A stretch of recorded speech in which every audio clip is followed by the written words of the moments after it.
Olá, gente, bom dia. Vamos iniciar nossa revisão para a semana de provas, né? Semana de provas bimestrais. Então, eu vou fazer algumas questões para a gente relembrar os conceitos e discutir aquelas questões que foram propostas nas atividades que geraram algumas dúvidas, né, em alguns de vocês, certo? Então, a primeira questão, uma questão da PUC, diz que uma onda senoidal se propaga por uma corda, como mostra a figura.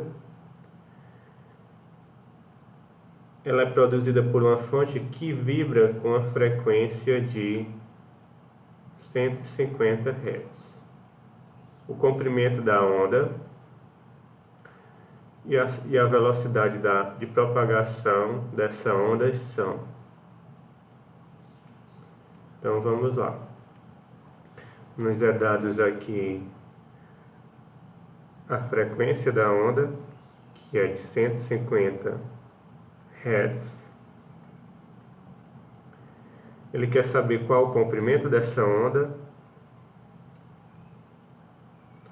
e qual é a velocidade dessa onda, respectivamente, certo?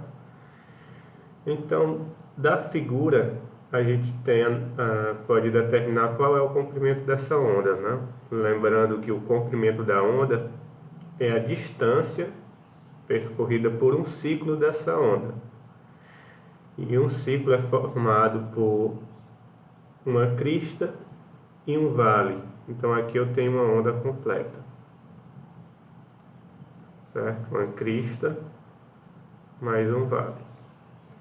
E essa onda vai se repetindo, né, periodicamente no espaço.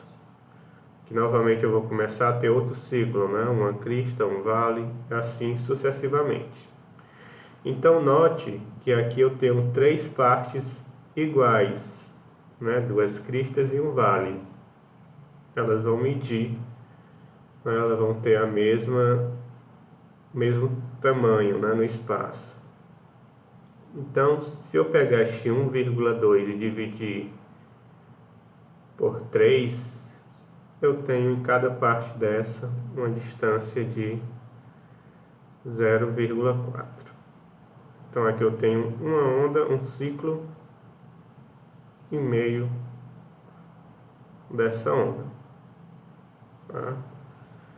Como o comprimento de onda é a distância percorrida por um ciclo dessa onda, eu preciso pegar apenas duas dessas partes, né?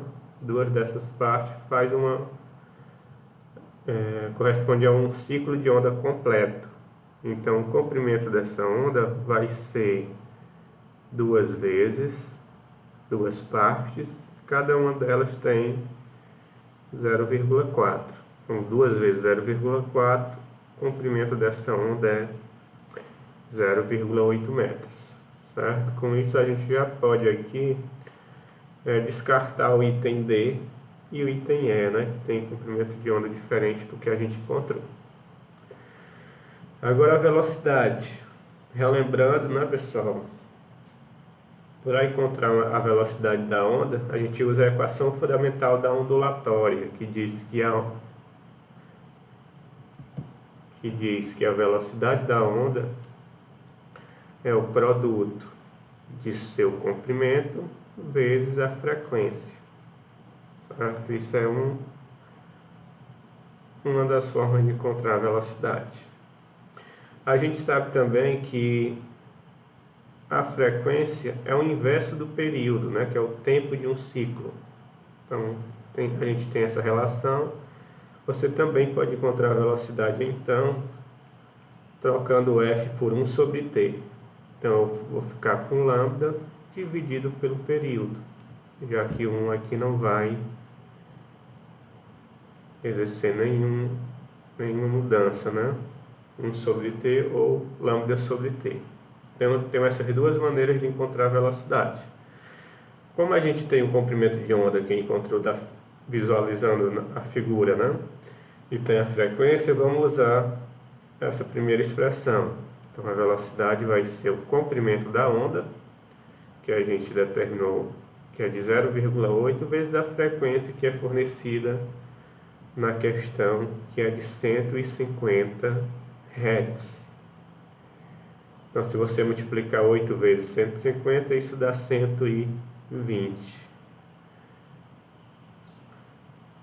Unidade de velocidade, metros por segundo. Então, comprimento 0,8 e velocidade de 120 metros por segundo. Item B.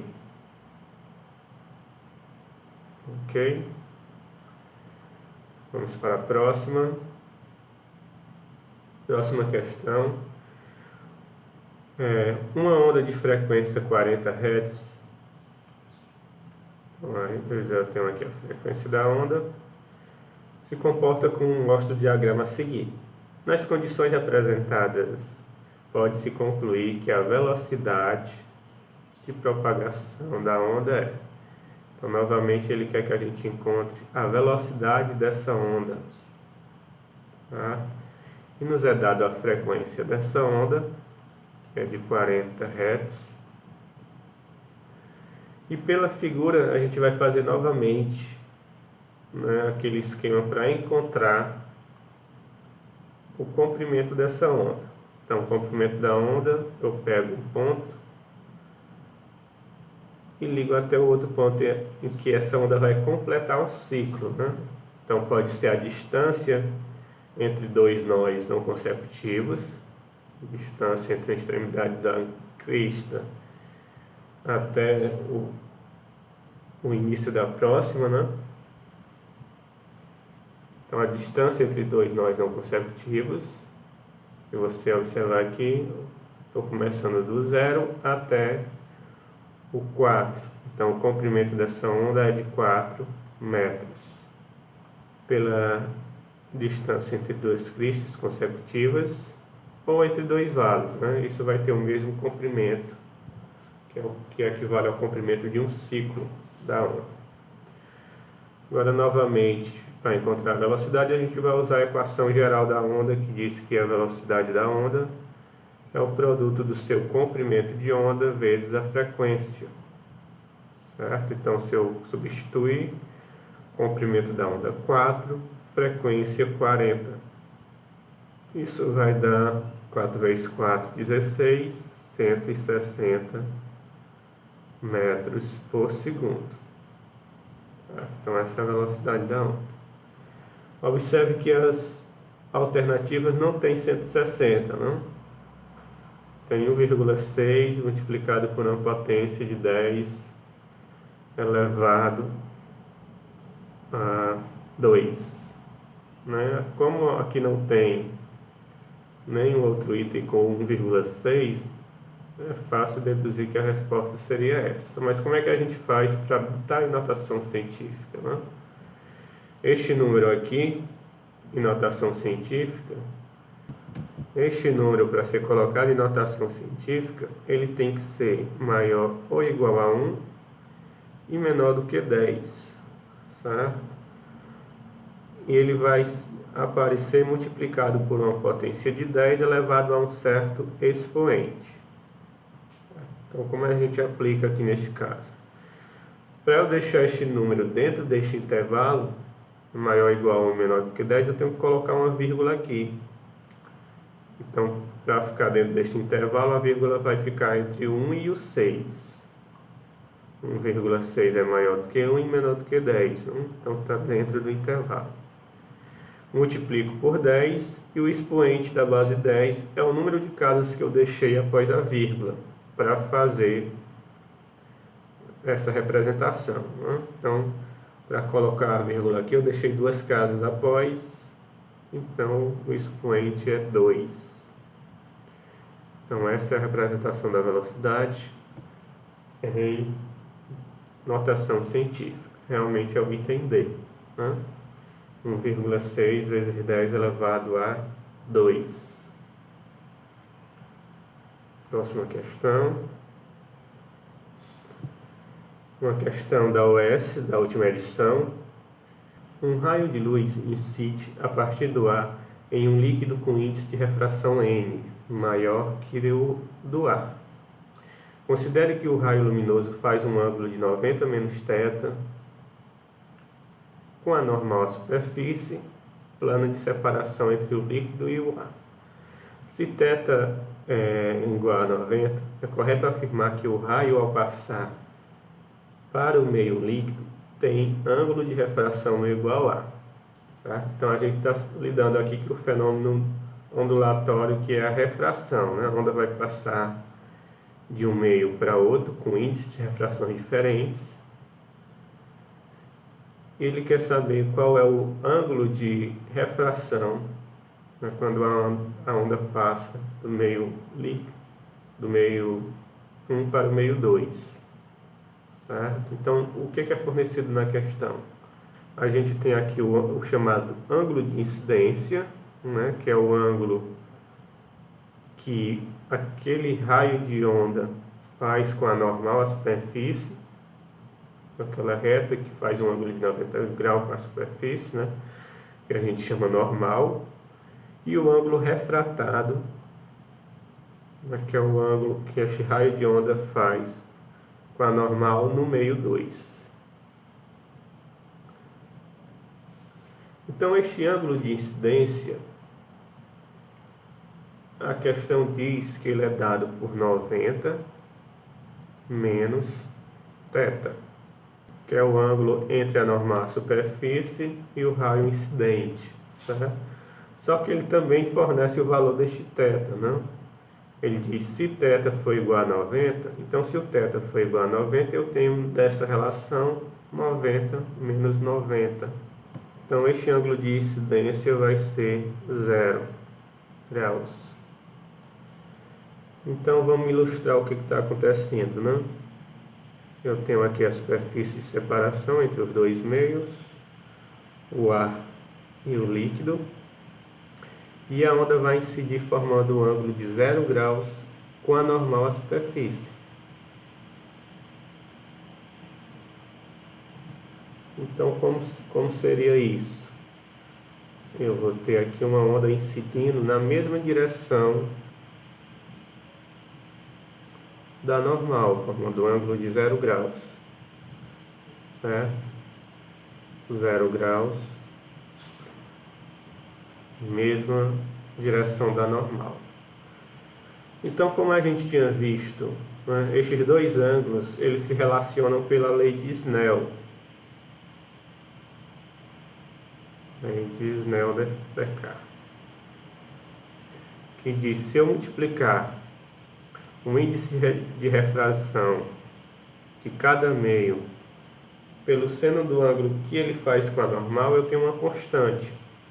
Então, N1 vezes o seno do ângulo incidente vai ser igual a N2 vezes o seno do ângulo refratado. Certo? Então, desconheço N1 e N2, só foi informado que eles são diferentes, né? O N2 é maior do que o N1. Só que quando eu substituo o seno do ângulo, eu vou ter N1 vezes o seno de 0. E aqui eu vou ter N2 vezes o seno deste ângulo desconhecido. Certo? Só que qual é o seno de 0? É 0. Qualquer coisa vezes 0 é 0. Então, para este produto, para o produto entre dois números dar 0, um dos dois tem que ser 0, não? N2 eu sei que não é 0, porque ela é maior do que o N1. Né? E esses índices de refração, eles são diferentes de 0. Então, a única coisa que tem que ser 0 aqui, que pode ser 0, é o seno do ângulo refratado. Tá? Então, neste caso, o ângulo vai continuar sendo 0, né? Porque o seno deste ângulo refratado tem que dar 0. Tá?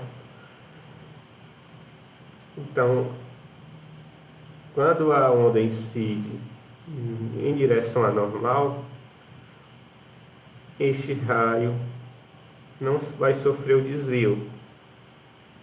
Este raio de onda continua em linha reta. Então essa é uma particularidade da refração, né? Quando a onda incide com um ângulo de 0 graus, ou seja, sobre a normal, eu não vou perceber este desvio na trajetória do raio da onda, certo? Então, o meu raio de refração, então o meu ângulo de refração vai ser também 0.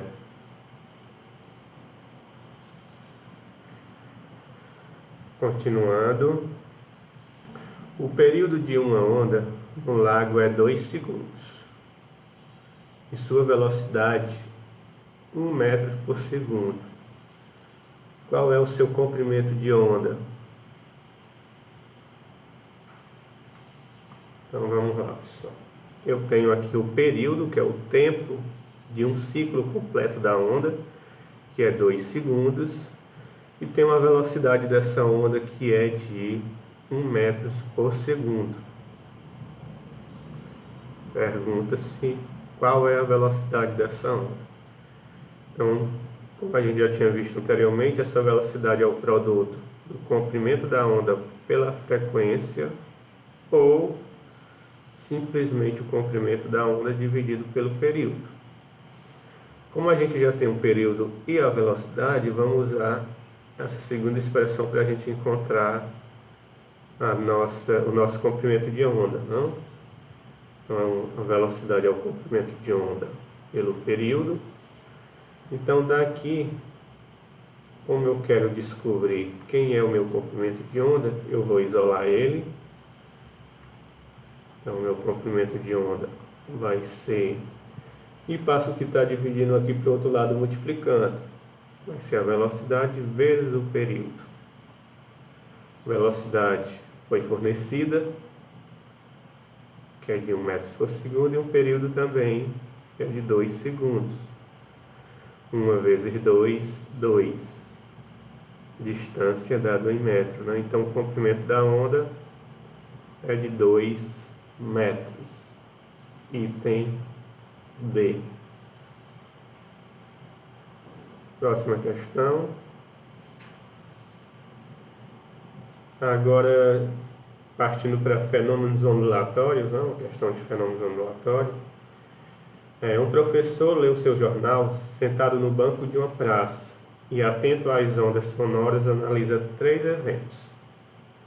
Evento 1. O alarme de um carro dispara quando o proprietário abre a tampa do porta-malas. Exemplo 2. Uma ambulância se aproxima da praça com a sirene ligada. Exemplo 3.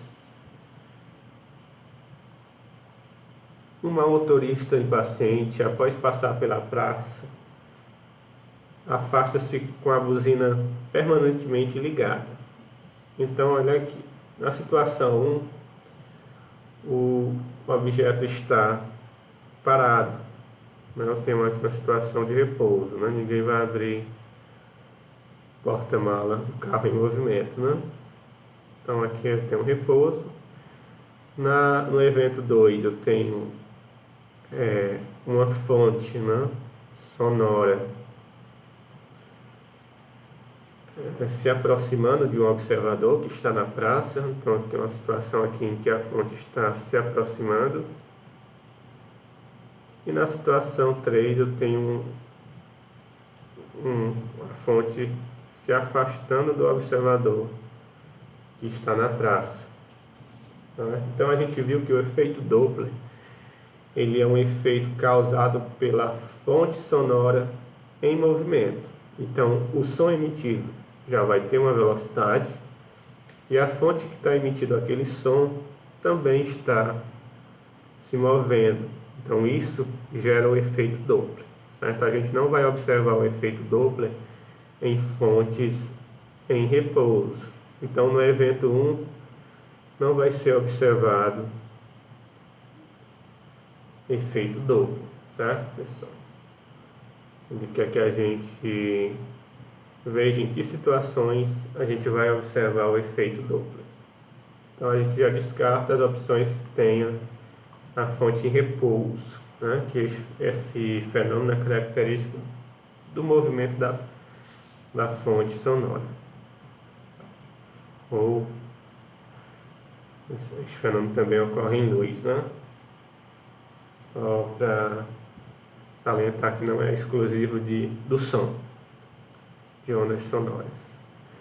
Então, ficou entre o item D e o item E, né? O item D diz que nos eventos 2 e 3, né, a gente observa o efeito Doppler, correto, porque a fonte está em movimento. Até aqui tudo bem, né? Com diminuição da frequência em 2 e aumento em 3. Será que é isso mesmo? Vamos ver, né?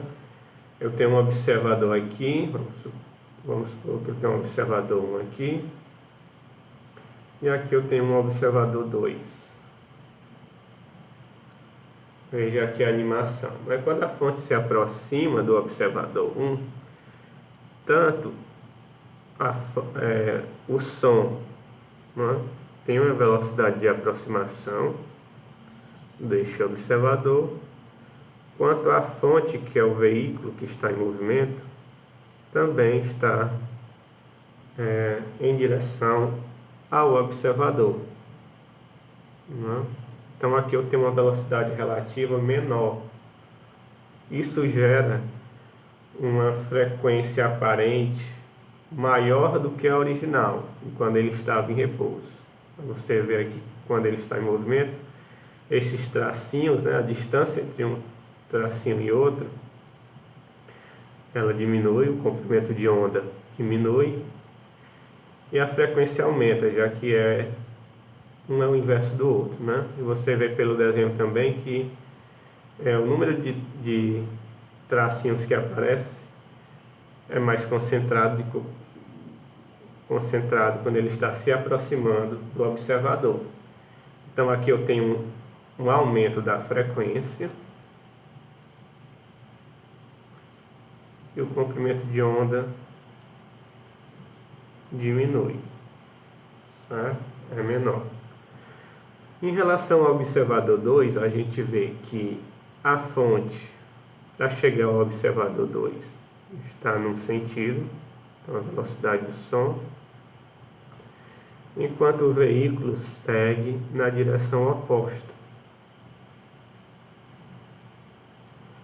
Certo? Isso gera uma velocidade relativa maior, como se o observador 2 tivesse aí um certo atraso ao receber essas ondas sonoras, certo? Então, a gente vê que a frequência, né, ela é menor, a onda ela se repete, né, com uma menor frequência, enquanto o comprimento, a distância entre um tracinho e outro, que está representando aí as cristas dessa onda, né, ele é maior. Faz sentido porque um é o inverso do outro. Então, quando a fonte se aproxima, né, eu tenho maior frequência. Quando a fonte se afasta, eu tenho uma frequência menor, certo? Tá analisando aqui a frequência. Então, esse item está errado, não? Na verdade, em 2 eu vou ter um aumento da frequência, porque eu tenho uma aproximação. Em 3 eu vou ter uma diminuição da frequência, pois eu tenho uma situação de afastamento. O nosso item correto é o item E. Você pode facilmente perceber isso, né, ao observar uma ambulância passar por você, né? Você tem essa sensação de mudança drástica, né? Que reflete aí na sensação audível que você tem. Ele viesse muito agudo, quando passa por você cai um som grave, né?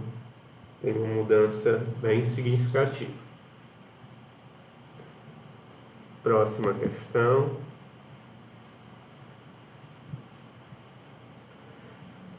A luz linearmente polarizada, ou, preste atenção neste nomezinho aqui, né, pessoal? Plano polarizada é aquela que apresenta só frequência. Então, quando a gente começou a estudar as características de onda, frequência, período, amplitude, comprimento de onda, a gente não diferenciou, né, essas características para um determinado tipo de onda, não? Sendo exclusividade de ondas de determinada natureza. Todas essas características são presentes, independente da natureza da onda ou com a forma que ela está se propagando, não? Então, independe se ela é uma onda mecânica, se ela é eletromagnética, se ela é longitudinal ou transversal, todas essas características vão estar presentes nas ondas. Então, eu vou ter comprimento, vou ter frequência, vou ter amplitude, vou ter período, certo? Independente da natureza daquela onda, certo? Então, apresenta só frequência, completamente errado, né? Se refletiu num espelho plano, um polarizador, ele não vai causar, não, pelo menos a onda que está sendo polarizada, ela não vai ser refletida, ela não vai voltar para o observador, né?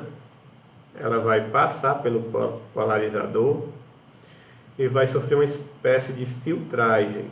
Então eu vou selecionar uma direção preferencial para aquela onda. Tá? Então é como se eu pegasse determinado filtro e deixasse passar ondas em uma certa direção, em um plano.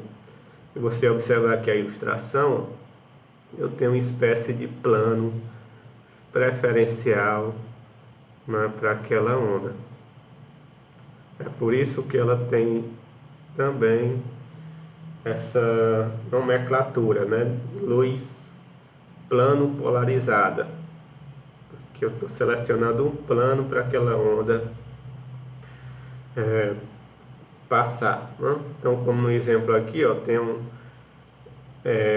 ondas que estão se propagando em várias direções e eu deixo passar apenas aquelas que estão alinhadas na vertical. Então, tudo que está numa direção diferente da vertical vai ser barrado, né?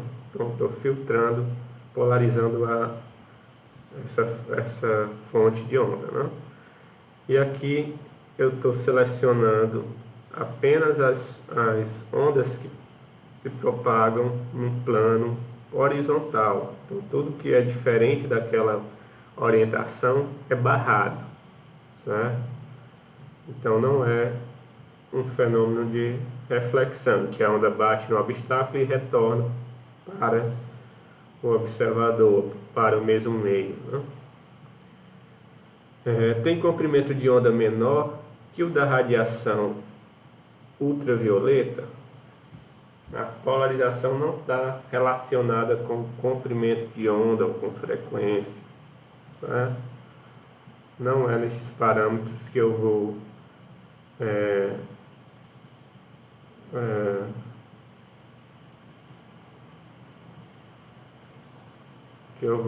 me ater para polarizar a luz. O item D tem oscilação associada à sua onda paralelo a um plano. É exatamente o que diz a definição, né, pessoal? Essa onda vai ser selecionada em espécie de plano, por isso que é plano polarizado, certo? E isso faz com que apenas ondas transversais, né, em que vibre numa direção, no caso aqui do exemplo, e se propague na outra, tem esse efeito de polarização, né, já que uma onda longitudinal, tanto a vibração como a direção de propagação são a mesma, né? Então não tem como polarizar uma onda longitudinal, certo? E o item está errado exatamente por isso, ó, que ele diz que está associado tem oscilação associada à sua onda na direção de propagação. Aqui a definição de onda longitudinal, e onda longitudinal não sofre efeito de polarização. Ok? Vamos para a próxima. Questão de número 9.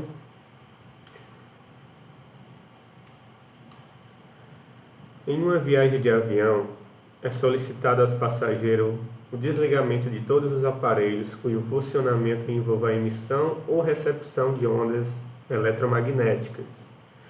O procedimento é utilizado para eliminar fontes de radiação que possam interferir nas comunicações via rádio dos pilotos com a torre de controle.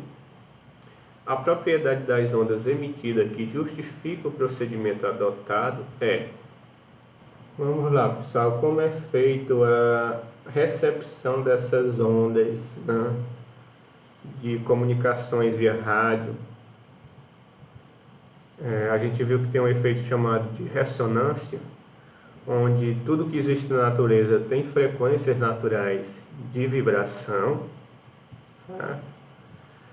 E quando uma onda incide nestes objetos, se essa onda tiver frequência próxima, né, dessas frequências naturais características dos objetos, ele vai começar a vibrar naquela mesma frequência, certo?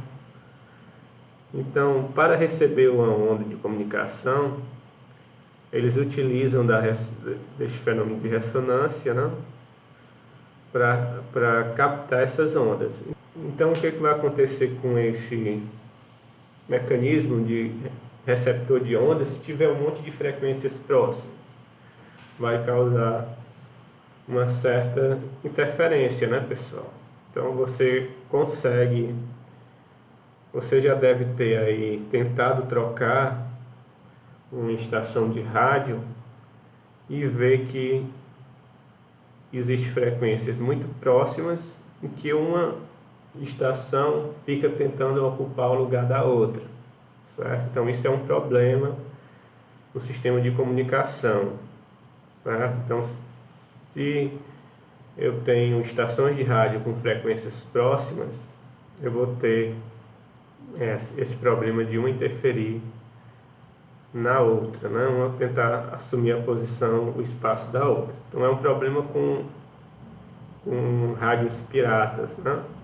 Que não tem ali um registro de determinada frequência para transmitir aquelas informações e acaba aí gerando esses problemas, esses conflitos, né? Então, isso está relacionado com a frequência. Frequências próximas vai causar esse efeito de uma rádio tentar ocupar o lugar da outra, né? Devido a usar de ressonância para receber esses sinais, certo? Então, o item correto seria o item E, né? Isso acontece pelo fato dessas frequências serem próximas às frequências de comunicação entre o piloto e a torre. Próxima questão.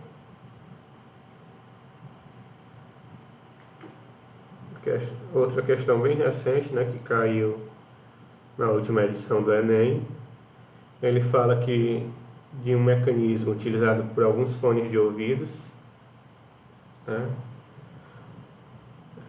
que consegue eliminar ruídos externos, né, para evitar fadiga.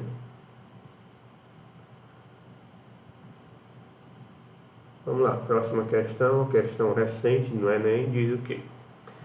Os fones de ouvidos tradicionais transmitem a música diretamente para os nossos ouvidos. Já os modelos dotados de tecnologia redutora de ruído, ou cancelamento de ruído, CR, além de transmitirem música, também reduzem todo o ruído inconsistente à nossa volta, como o barulho de turbinas de avião e aspiradores de pó. Os fones de ouvido CR não reduzem realmente barulhos irregulares, como discursos e choros de bebês. Mesmo assim, a supressão do ronco das turbinas do avião contribui para reduzir a fadiga de ruído, um cansaço persistente provocado pela exposição a um barulho alto por horas a fio. Estes aparelhos também permitem que ouçamos músicas ou assistamos a vídeos no trem ou no avião a um volume muito menor e mais seguro. A tecnologia redutora de ruído, CR, utilizada na produção de fones de ouvido, baseia-se em qual fenômeno ondulatório? Então, pessoal, a gente pode reduzir a intensidade de uma onda ou amplificá-la através de interferência, né? A gente viu que duas ou mais ondas, quando se encontram em determinado ponto no espaço, elas têm uma superposição. Uma vai se somar à outra, né? Então, se elas estiverem em fase com a mesma orientação, crista com crista, né, orientadas, eu vou ter uma interferência construtiva, elas vão se somar, né, como na figura aqui à direita. E se elas estiverem fora de fase, uma crista alinhada a um vale, elas vão tender a se subtrair, né? Então, numa eu tenho um aumento na intensidade dessa onda, e na outra eu tenho uma perda de intensidade. Então, é nisso que se baseia essa tecnologia redutora de ruídos, né? Eu vou emitir uma onda do próprio aparelho para que essa onda encontre aquele ruído indesejável e haja um cancelamento, certo? Então, isso vai se dar por interferência. Item B.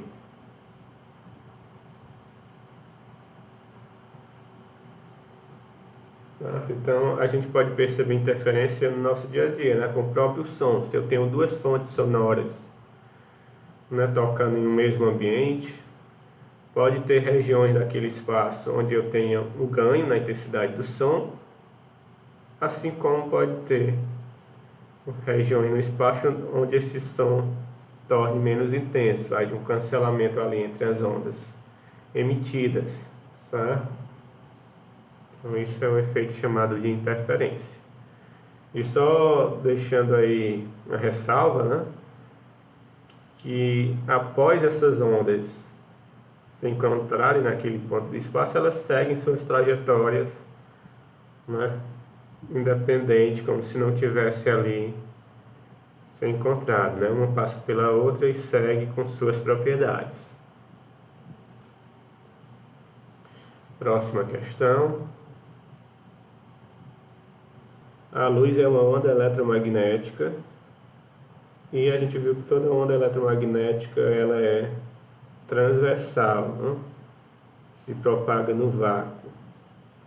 A polarização da luz demonstra que item A luz não se propaga no vácuo,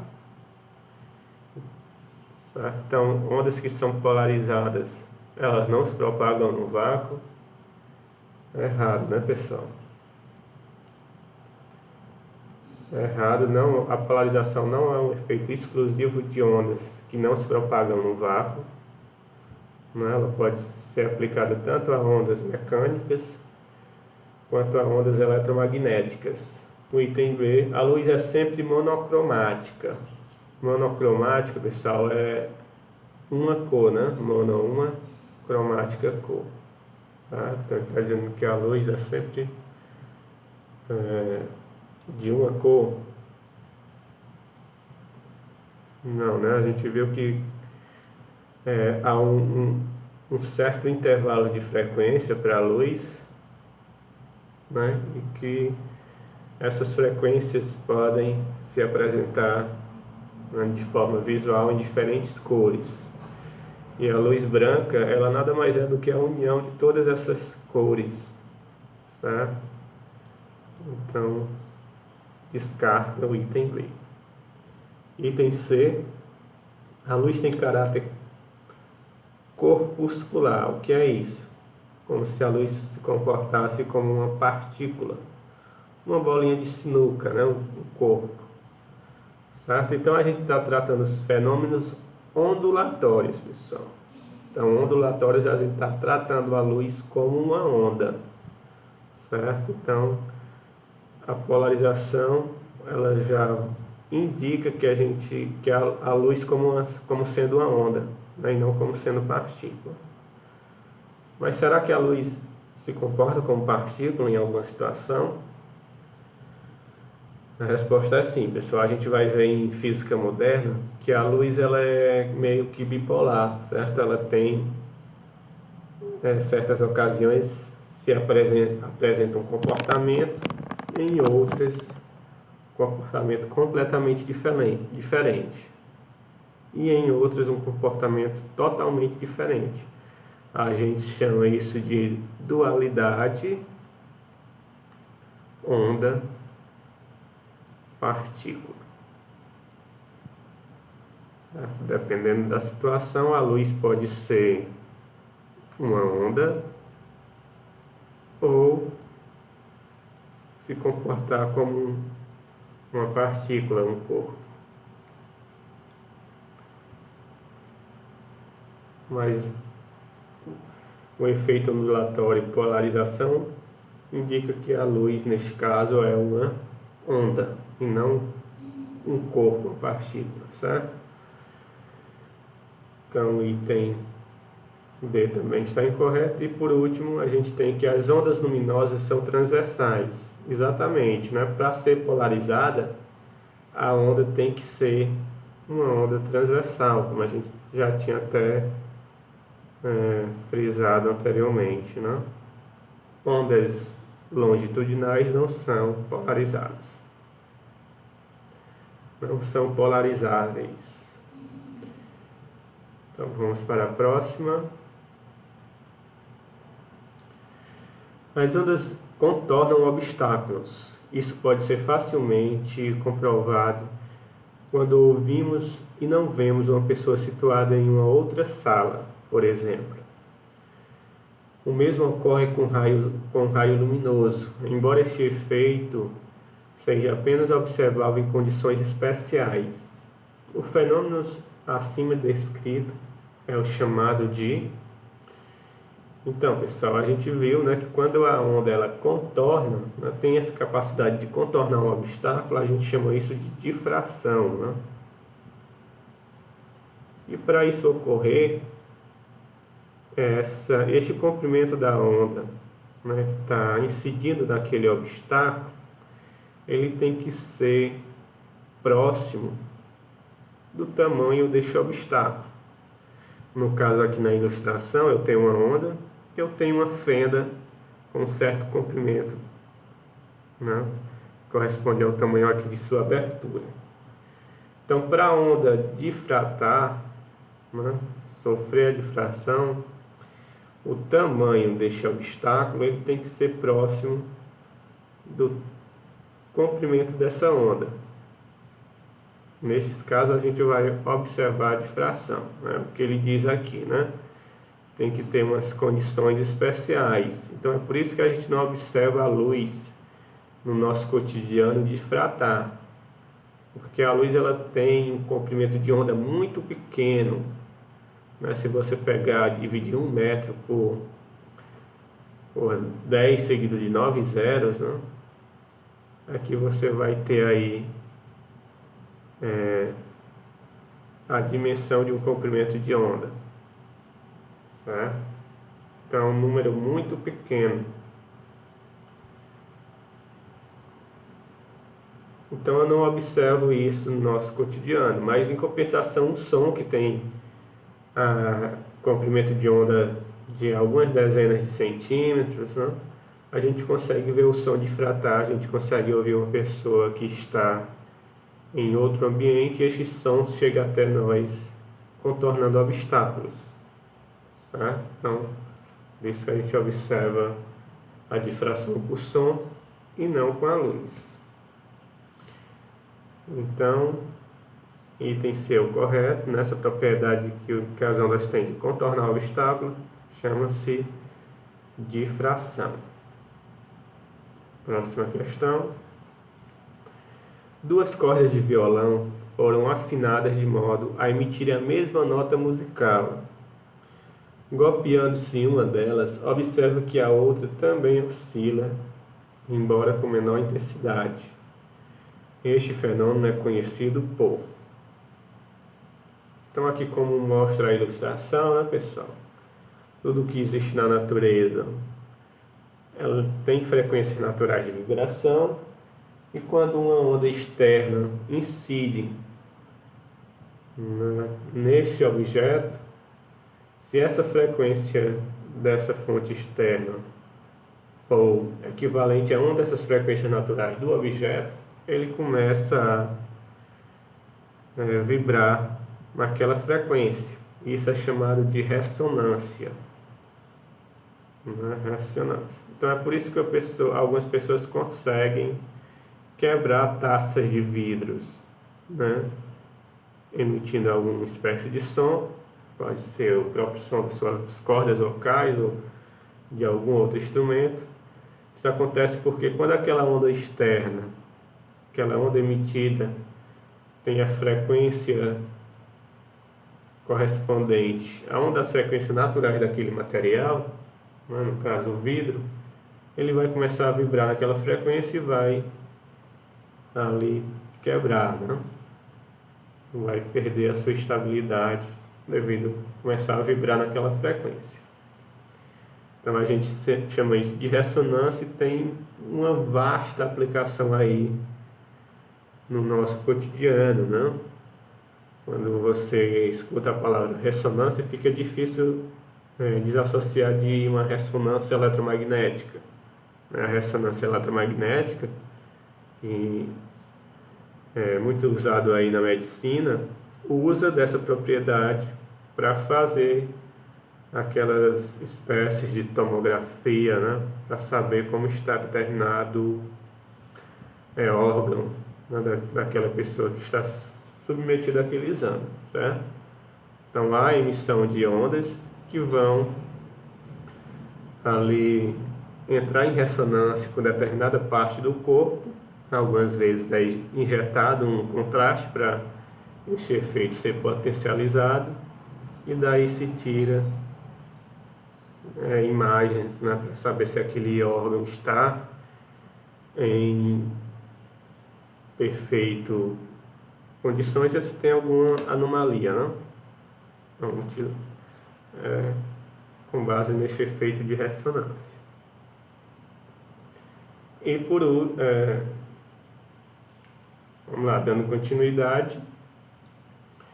Para que um corpo vibre em ressonância, né, pegando um gancho aqui da questão anterior, com o outro, é preciso que, a gente viu que é preciso que aquela frequência seja próxima da frequência natural daquele objeto, né, que corresponde aqui ao item C. Tem uma frequência natural igual a uma das frequências naturais do outro corpo, certo? Então não pode ser uma frequência menor, não pode ser uma frequência maior, seja feito do mesmo material, não tem a ver, né?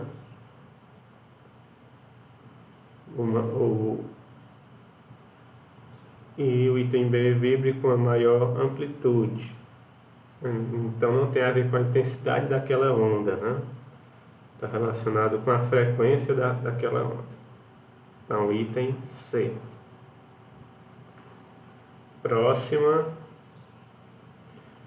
questãozinha, outra questão fresquinha, né, da UES, última edição. Ondas eletromagnéticas diferem de ondas sonoras por diversos aspectos, dentre os quais encontra-se o fato de que ondas eletromagnéticas têm comprimento de ondas e ondas sonoras têm apenas frequência. A gente viu que essas características são para todas as ondas, independente da natureza, da forma com que elas se propagam, né? Não há exclusividade de um tipo de onda ou de outro. Todas as ondas vão ter comprimento, todas as ondas vão ter frequência. Então, o item A é um absurdo. O item B. Ondas eletromagnéticas podem se propagar no vácuo. Ok. Ondas eletromagnéticas se propagam na ausência de matéria, como é o caso da luz, né? E ondas sonoras não. Verdade também, né, pessoal? Onda sonora é uma onda mecânica. Então, ela necessita de um meio material para se propagar. A gente não se comunicaria se não houvesse aqui, se a gente não tivesse imerso em matéria, né? O ar que está à nossa volta possibilita a comunicação via som. Não existe, se a gente estivesse no vácuo, nenhum som seria emitido, todos nós seríamos mudos. Item C, apenas ondas eletromagnéticas sofrem refração. A gente vê isso, claro, que isso é claramente absurdo, né? Que a gente consegue passar a luz do ar para a água, consegue observar o fenômeno de refração, e como o som também, a gente consegue escutar som emitidos que estão, por exemplo, se eu estou imerso em uma piscina, eu consigo escutar som que está sendo emitido no ar, fora da piscina. Mas então, não é exclusividade de ondas eletromagnéticas, né? O próprio eco também, que o som faz, é um fenômeno